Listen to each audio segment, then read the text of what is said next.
सोलापूर महापालिका हद्दीतील मजरेवाडी हद्दवाड भागात गुरुजी गार्डन वसाहतीतील 17 प्लॉट धारकांच्या जाण्याचा मुख्य रस्ता अडवून रस्त्यावरच कंपाऊंड बांधून बांधकाम करण्यात येत असल्याची तक्रार दिली, तरीही महापालिका प्रशासनाकडून कारवाई होत नसल्याने अखेर धरणे आंदोलन करण्याचा इशारा विजय नकाते यांनी पत्रकार परिषदेत दिला आहे।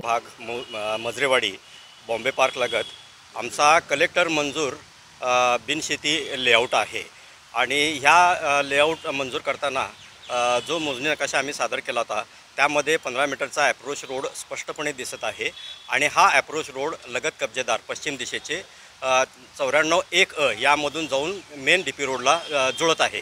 तर लगत कब्जेदाराने त्यांचा लेआउट मंजूर करून घेत असताना हा रस्ता ॲप्रोच रस्ता हाच रस्ता गायब केलेला आहे। त्यामुळं आम्हा सगळ्या प्लॉट धारकांना येण्या जाण्यास रस्ताच उरलेला नाही आणि त्यामुळं गंभीर परिस्थिती निर्माण झालेली आहे। म्हणजे मी तर असे म्हणेन की मग महापालिकेनं आम्हा सगळ्यांना हेलिकॉप्टर प्रोव्हाइड करावं येण्या जाण्यासाठी।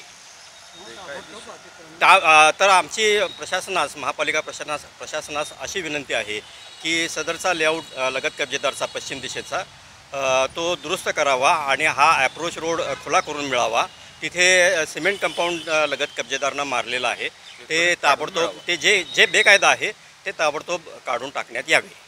या पत्रकार परिषदेत महेश कुलकर्णी, ऋतुराज साखरे आदी उपस्थित होते।